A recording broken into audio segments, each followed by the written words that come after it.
Hey everyone, Wills Hapworth here reporting in from my workstation in Greenpoint, Brooklyn. I know it probably feels like we've been in a really long episode of Black Mirror at this point, but things are still happening. We're still doing deals. Companies are growing. A lot of exciting stuff happening in early stage technology, high growth companies at the moment, and really excited and happy to be and feel fortunate to be participating in all that.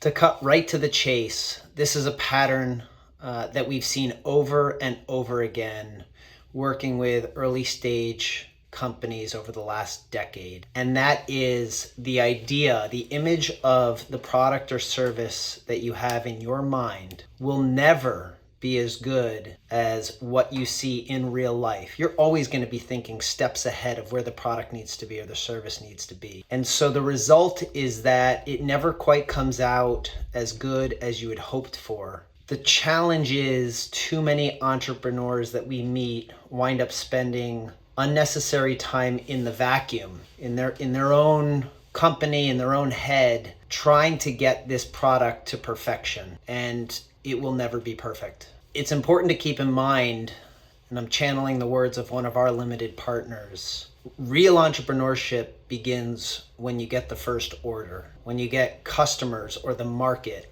to open their wallet or give of their time for some solution that you're providing that solves for pain that they have. So you may have the best widget, the best mousetrap that's ever been created, and you could spend a ton of time polishing that apple, making it perfect, but unless you've allowed somebody or given them the opportunity to taste it, take a bite, you're never gonna know if it's great, if it needs honey, or if it's rotten, and you gotta throw it out and start again.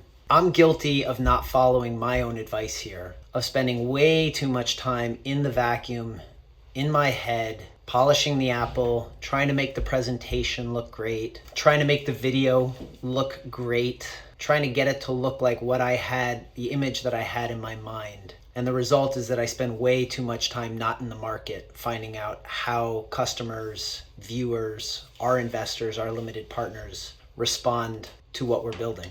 I think a lot of this behavior is wrapped up in our backgrounds as students. You're constantly trying to get the A, and in academic environments, you can spend a lot of time in the vacuum preparing, getting ready, so that when you have that one shot at the paper or the test, you get a good grade. The challenge in those academic environments that I've seen is that you can't come back from a bad grade. You just kind of move on. The reality in building companies is that you can always come back from a bad grade. It's what makes them super exciting. And it's what makes it all the more important to get into the market and get your first grade so that you can turn that C into a B minus, into a B, into an A minus, and hopefully eventually get it to an A. But there's no way you're ever going to get to the A in ferociously competitive markets unless you just put something out there that's good enough. This may sound super simple. You've probably heard it over and over again. I just can't stress how many times we've seen this with companies, whether it's in their product, in their sales strategy, in their marketing collateral. So much time being spent preparing, making it look better, when oftentimes they're sitting there with something that's good enough in their hands that's ready to get into the market because it solves real pain. And what we've seen over and over again, if it solves real pain, the customer is willing to tolerate a subpar experience that actually solves the problem. The flip side to that is companies that we've watched work with our own errors in spending way too much time trying to get it perfect and then eventually getting it into the market only to hear crickets. They weren't interested, they didn't like it, they thought it sucked, they never wanted to hear it or see it again. Or getting it into the market and finding out that there was like one kernel, one aspect of it that was great, and the rest was just kind of noise or fat. And if you could only have gathered that insight months earlier, you would have wound up building the whole product, the entire service, all of the marketing material, all of the sales processes around that key insight. And you'll never get those insights unless you're in the market with customers. It's really hard to embrace the criticism, to take the punch in the gut. I think the benefit that entrepreneurs have is that you have a company or a product that sits in between you and your customer versus, let's say, artists, where their product is a direct expression of who they are. So when somebody critiques it, it feels all that much more personal. But a startup has this nice buffer between the customer, which is the product or the service. And I've seen time and time again, the teams, the leadership, the companies that recognize that the punch in the gut is it's part of the process. I don't know how else to say this, but it's just part of what you're going to have to endure on your path to success. Those are the ones that increase their odds, their chances